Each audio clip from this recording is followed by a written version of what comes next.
A midnight encounter. It was a night like any other.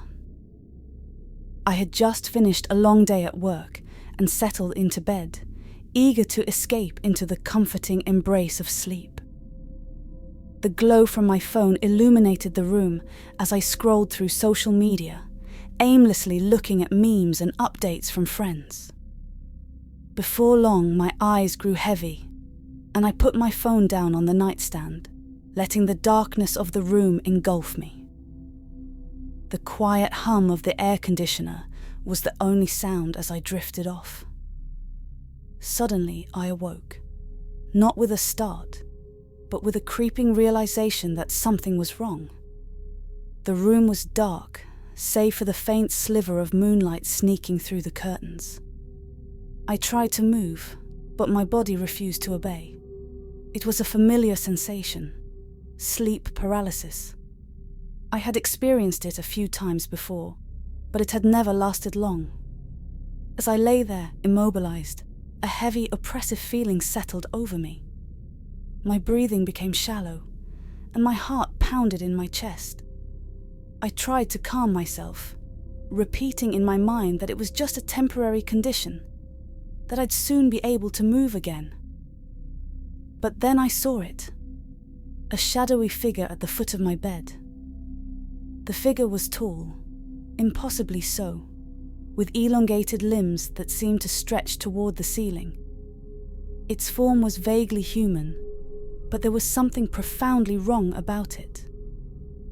Its silhouette was sharp and defined, as though it were a cutout in reality. My eyes were drawn to its head, where a wide-brimmed hat perched, casting an even deeper shadow over its face. It was the Hat Man, a figure I'd heard about in countless paranormal forums. I had always dismissed such stories as figments of overactive imaginations, but now, faced with the spectre, I felt a chill crawl down my spine. The Hat Man stood still, observing me. My eyes darted around the room, desperately searching for an escape, but my body remained frozen. The air grew colder, and the pressure in the room intensified. The Hat Man began to move, gliding around the bed with a slow, deliberate motion. I could feel its gaze, empty, yet piercing, boring into me.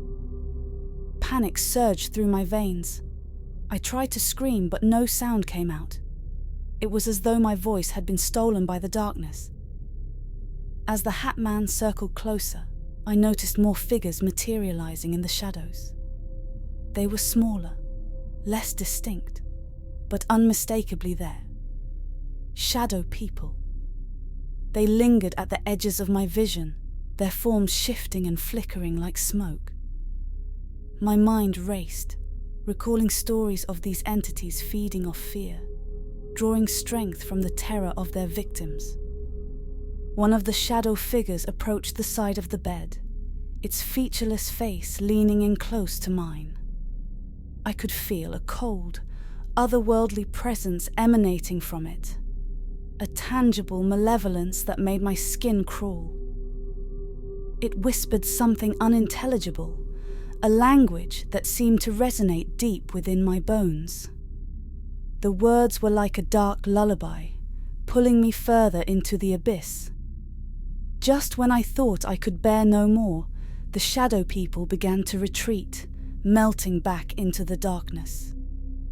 The Hat Man lingered a moment longer, as if savoring the fear he had instilled. Then, with a slow, deliberate motion, he tipped his hat and vanished into the void. The pressure in the room lifted, and suddenly I could move again. I bolted upright, gasping for air. My heart raced, and a cold sweat clung to my skin. I quickly turned on the bedside lamp, flooding the room with light. There was nothing there. No shadowy figures, no Hat Man, just the familiar comfort of my bedroom. For a long moment, I sat there, trying to process what had just happened. It felt too real to be a dream, yet too surreal to be real. The experience had left an indelible mark on me, a lingering sense of unease that refused to fade. I knew I had encountered something beyond the veil of reality, something dark and unknowable. Over the next few weeks, the experience haunted me. Every shadow seemed a potential threat. Every flicker of darkness a reminder of that night. I avoided sleep, afraid of what might await me in the darkness. But as the days turned into weeks, the memories began to blur, and I convinced myself it had been nothing more than a vivid nightmare. Then, one night, as I was drifting off to sleep, I felt that familiar, oppressive weight settle over me. My eyes snapped open, and there, standing at the foot of my bed, was the Hat Man. He tipped his hat once more, and the room plunged into darkness. I have a feeling I'll be seeing more of him in future nights. The Watcher. It was a cold winter night, and the wind howled outside my small apartment. The heater struggled to warm the space, and I wrapped myself in a blanket as I settled onto the couch. I had always found comfort in the solitude of my home, but tonight, something felt off. It was an uneasy feeling, as if I were being watched. As I flipped through channels, I caught a glimpse of something out of the corner of my eye. A dark figure standing in the hallway. My heart skipped a beat, and I quickly turned to look, but there was nothing there. I chalked it up to my imagination and returned to the TV, but the feeling of being watched persisted. I tried to focus on the show, but every shadow seemed to stretch longer, darker. Eventually, I decided to go to bed, hoping sleep would rid me of this creeping paranoia. As I lay in the darkness, the feeling grew stronger. I felt a presence in the room, a heavy, oppressive aura. My breath quickened, and I squeezed my eyes shut, praying it would pass. That's when I heard it, a faint rustling sound, like fabric brushing against the floor. I opened my eyes and saw a figure standing at the foot of my bed. It was tall and shrouded in darkness, an indistinct form with no features. My mind running wild as I tried to comprehend what I was seeing. The figure moved closer, and I felt a cold chill wash over me. My body was paralyzed with fear. The shadowy figure stood silently, watching me. It felt like an eternity as we stared at each other. Then, without warning, it leaned forward, its face, or where its face should have been, mere inches from mine. I could feel an icy breath on my skin, and my heart pounded in my chest. Just when I thought I could bear it no longer, the figure whispered in a voice that was barely audible, "I like to watch over you." In an instant, the figure vanished and I was left alone in the darkness. I sat up, gasping for air, my heart racing. The room felt empty, but the oppressive feeling lingered. I turned on every light in the apartment, searching for any sign of the intruder, but there was nothing. The apartment was silent, save for the ticking of the clock on the wall. For days after, I couldn't shake the feeling of being watched. Every time I closed my eyes, I saw the shadowy figure, heard its chilling words. I slept with the lights on, constantly on edge. I tried to rationalize it, to convince myself it had all been a nightmare, a product of my overactive imagination. But deep down, I knew it had been real. I started to avoid being alone in my apartment, spending more time with friends and family. But even in their company, I felt a lingering presence, an unseen watcher. It was as if the shadowy figure had followed me, waiting for the right moment to reappear. Months passed, and the memories began to fade. The fear subsided, and I started to feel safe again. I moved to a new apartment, hoping a fresh start would help me forget the unsettling experience. For a while, it worked. The presence seemed to vanish, and I began to believe it was all in my head. But one night, as I was drifting off to sleep, I felt that familiar cold chill.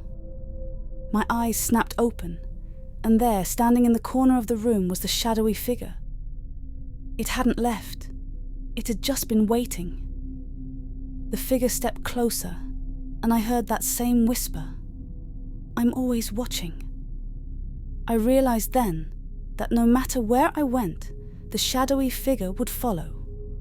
It was a watcher, an ever-present entity that haunted the edges of my reality. And no matter how much I tried to ignore it, it would always be there, waiting in the darkness. The haunting of room 207. The old hotel stood as a relic of a bygone era, its once grand facade now faded and worn. I had heard rumors about the place, whispers of strange occurrences and unexplained phenomena, but I didn't believe in ghost stories. That is, until the night I checked into room 207. The room was unremarkable, with outdated decor and a musty smell that hinted at its age. I tossed my bag onto the bed and sat down, the springs creaking beneath me. As I unpacked, I noticed a peculiar chill in the air, even though the heater was on. I shrugged it off, blaming the drafty windows, and decided to explore the town. By the time I returned, night had fallen, and the hotel was eerily quiet. I climbed the creaky stairs to the second floor, the sound of my footsteps echoing in the empty hallway. As I reached my room, I felt a sudden drop in temperature. My breath formed visible puffs in the air, and I shivered despite my thick coat. I unlocked the door and stepped inside, closing it quickly behind me. The room was dark, the only light coming from a dim lamp in the corner. I turned on the TV, hoping for some background noise to drown out the unsettling silence. The screen flickered to life, casting a pale glow over the room. As I sat on the bed, I felt a strange sensation, as if someone was watching me. I glanced around, but there was no one there, just the shadows cast by the flickering TV. I shook my head, laughing at my own paranoia. But then, the TV screen went black, and the room plunged into darkness. I fumbled for the remote, pressing buttons to no avail.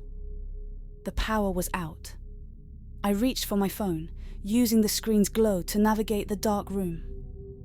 As I did, I caught a glimpse of something in the mirror, a shadowy figure standing behind me. I whipped around, but the room was empty. My heart raced, and a cold sweat broke out on my forehead. I tried to rationalize it, telling myself it was a trick of the light, a figment of my imagination. But then, I heard a faint whisper, like a breathy sigh. I froze, straining to listen. The whisper grew louder, forming words that I couldn't quite make out.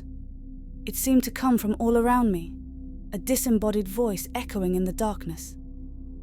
I stood up, my legs trembling, and reached for the door.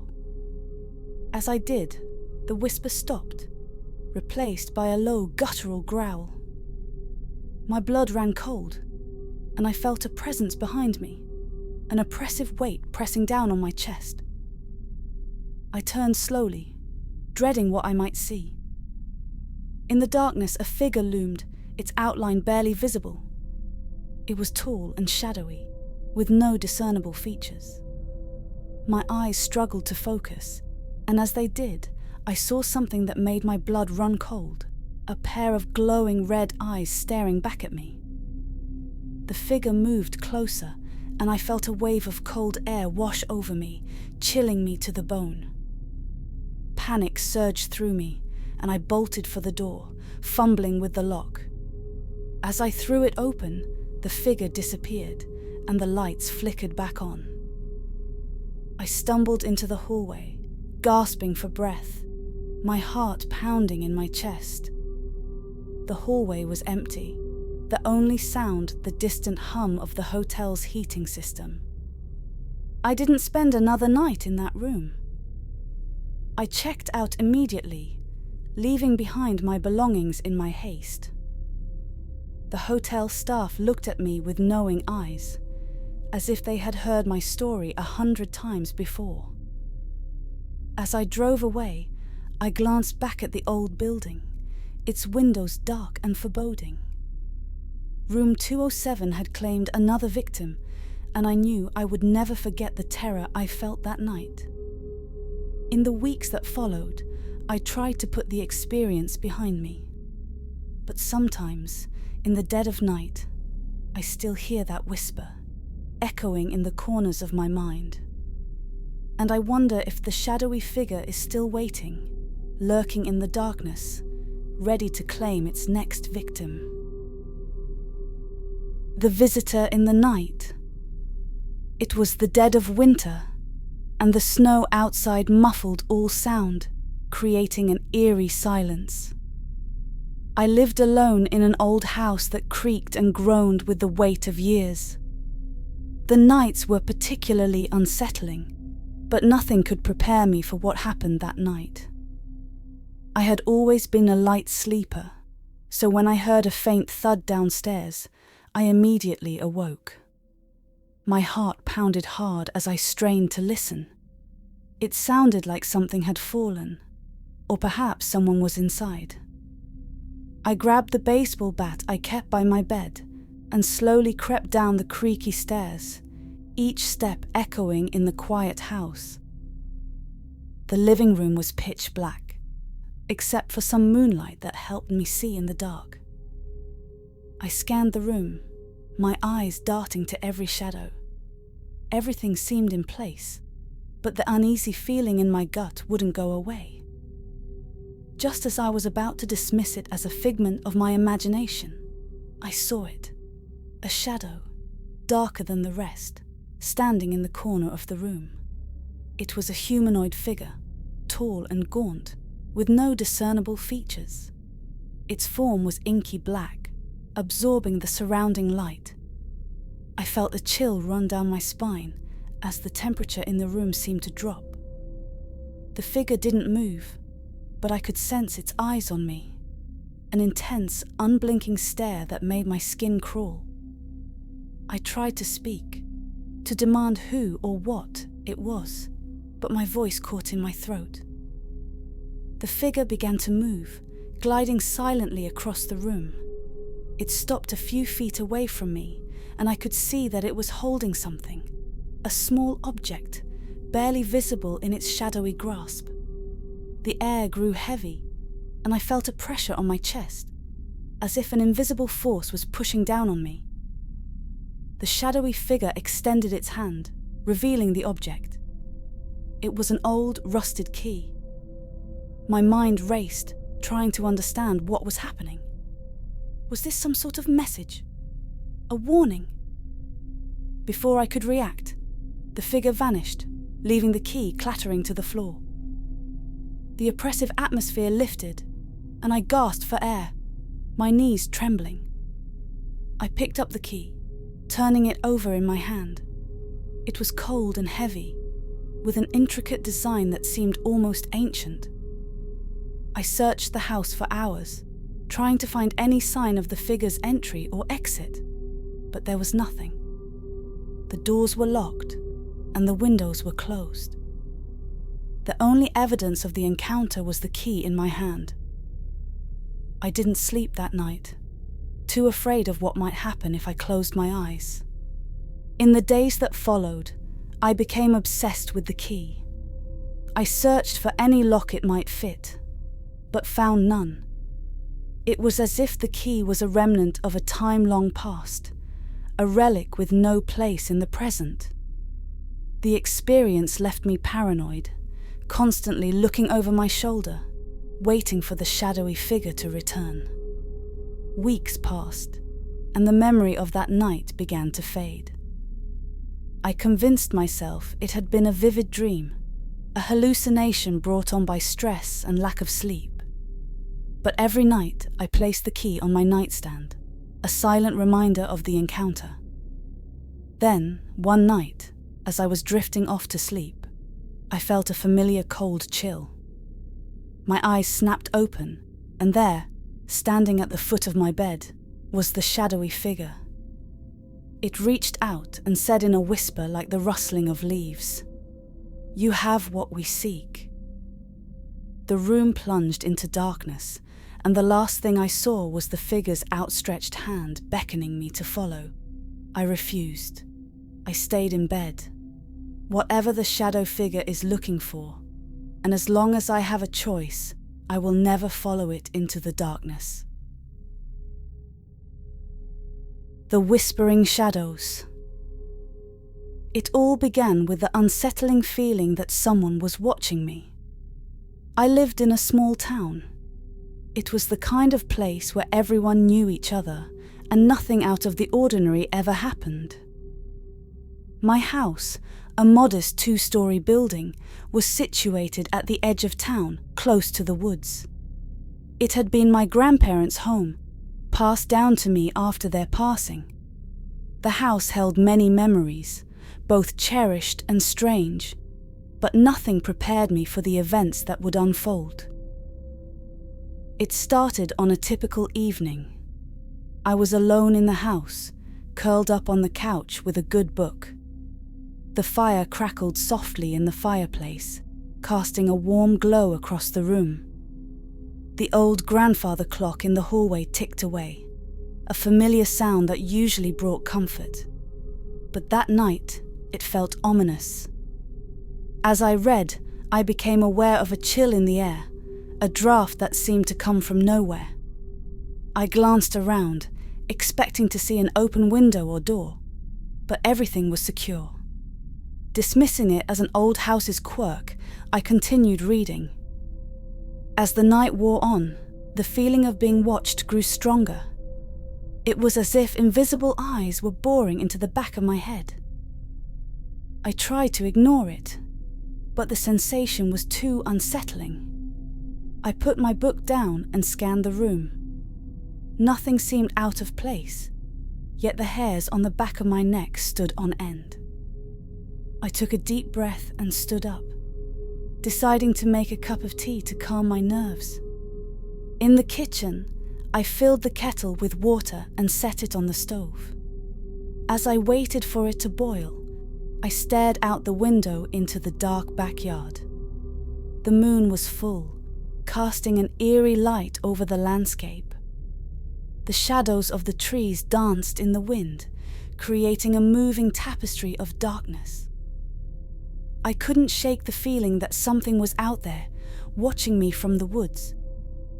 The kettle whistled, snapping me out of my thoughts.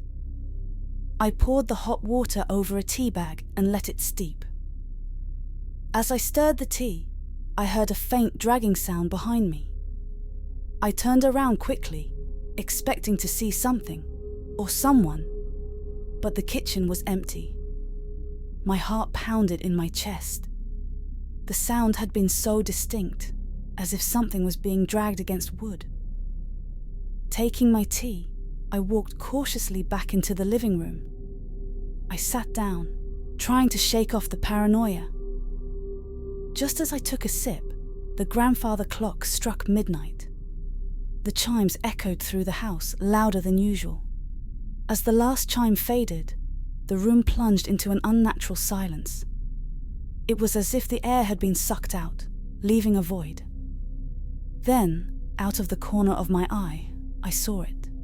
A shadow, standing in the corner of the room. It was a figure, tall and indistinct, shrouded in darkness. My breath caught in my throat, and I froze. The figure didn't move, but I felt its presence like a tangible weight. My mind raced, trying to rationalize what I was seeing. It had to be a trick of the light, a figment of my imagination. But then, the shadow moved. It shifted slightly, as if leaning forward to get a better look at me. I dropped my teacup and it shattered on the floor, spilling hot liquid everywhere. The sound seemed to break the spell, and I stumbled to my feet, backing away from the shadowy figure. My heart raced, and my mind screamed at me to run, but my legs felt like lead. The figure remained still, its presence suffocating. I could feel its eyes, if it had any, boring into me. Then it began to whisper. The sound was soft, barely audible, like a distant breeze carrying 1,000 voices. I couldn't make out the words, but the tone was unsettling, a mix of curiosity and malice. Summoning all my courage, I darted out of the room and up the stairs to my bedroom. I slammed the door shut and locked it, my hands trembling. My breathing was ragged, and my mind raced with fear and confusion. What had I just seen? Was it real? I leaned against the door, trying to calm down, but the whispering continued, growing louder. I looked around the room, my eyes darting to every shadow. The room was dimly lit by a small bedside lamp, casting long shadows on the walls. As I scanned the room, my eyes fell on the closet door. It was ajar, just a crack, but enough to see darkness beyond. My blood ran cold. I hadn't left it open. Slowly, I approached the closet, each step feeling like a mile. The whispering grew louder, more distinct. It was coming from the closet. My hand shook as I reached out to close the door, but before I could touch it, the door swung open with a creak. I stumbled back, my heart pounding in my ears. Inside the closet, the darkness seemed to writhe and pulse. I could see nothing, but I felt the presence of something, or someone, staring back at me. The whispering stopped, replaced by a low guttural growl. I backed away, my eyes wide with terror. Then from the darkness, a hand reached out. It was not a normal hand. It was shadowy, almost translucent, with long claw-like fingers. I screamed and bolted for the door, fumbling with the lock. The growling grew louder, more insistent. I could feel the presence behind me closing in. Just as I managed to unlock the door, I felt something cold and slimy brush against my shoulder. I threw the door open and ran down the hall, not daring to look back. I raced down the stairs and out the front door, not stopping until I was standing in the middle of the yard, panting and shaking. I turned back to the house, half expecting to see the shadowy figure standing at the window. But there was nothing. The house stood silent and still, the only sound the wind rustling the trees. I stayed outside until the first light of dawn broke over the horizon. Only then did I muster the courage to go back inside. The house was eerily quiet, and everything was as I had left it, except for the shattered teacup on the living room floor. There was no sign of the shadowy figure or the strange whispering. For days after, I couldn't shake the feeling of being watched. I jumped at every shadow and every creak of the old house. I considered leaving, but where would I go? This was my home, and I refused to be driven out by whatever malevolent presence haunted it. As the days turned into weeks, the activity seemed to die down. The house felt normal again, and I began to relax. But then, one night, the whispering returned. It started softly, just a murmur, but it grew louder as the night wore on. I tried to ignore it, telling myself it was all in my head. But deep down, I knew it wasn't. A few nights later, as I lay in bed, I felt a cold breeze wash over me. I opened my eyes and saw a figure standing at the foot of my bed. It was the same shadowy figure from before, but this time it was more defined. I could make out the outline of a face, black hollow eyes staring back at me. The whispering filled the room, louder than ever, and the figure began to move closer. I couldn't move. My body was paralyzed with fear. The figure reached out a hand, and I felt a cold, icy touch on my arm. My skin prickled, and I shivered. The figure leaned in, its face inches from mine. I could feel its cold breath on my skin, and the whispering grew deafening. It said only 2 words, clear and distinct. "Get out!" In that moment, I knew I had to go. Whatever this entity was, it didn't want me there. I bolted out of bed and packed a bag, not caring what I took. I ran out of the house and didn't look back. As I drove away, I glanced in the rearview mirror and saw the shadowy figure standing in the doorway watching me leave.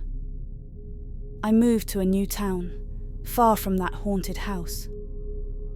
For a while things were normal, and I began to feel safe again. But every now and then, I feel that familiar chill, that unsettling feeling of being watched. I know the shadowy figure is still out there, waiting. And I can't help but wonder if one day it will find me again. This experience left me with more questions than answers. What was the shadowy figure? Why did it want me to leave? Was it tied to the house? Or was it something more sinister? Something that could follow me wherever I went? The memories of that time still haunt me. A constant reminder of the darkness that lurks just beyond the edge of reality. In the years since, I've tried to find answers. I've spoken to paranormal experts, read countless books on shadow people and hauntings, and even visited other haunted locations. But nothing compares to the terror I felt in that house. The feeling of being watched, the whispering, the cold touch of the figure, all of it still lingers in the back of my mind. I've met others who have had similar experiences, and their stories echo my own. Shadowy figures that seem to feed off fear, whispering voices that seem to come from nowhere, and the overwhelming sense of dread. It's a phenomenon that defies explanation, a mystery that may never be fully understood. But one thing is certain. There are things in this world that defy explanation, things that exist in the shadows, just beyond the realm of human understanding. The experience I had with the shadowy figure was a stark reminder of that reality. It left me questioning the nature of reality and the unseen forces that might influence it. I've come to accept that some mysteries may never be solved, and some questions may never have answers. But one thing is clear: the shadowy figure was real, and it left an indelible mark on my soul.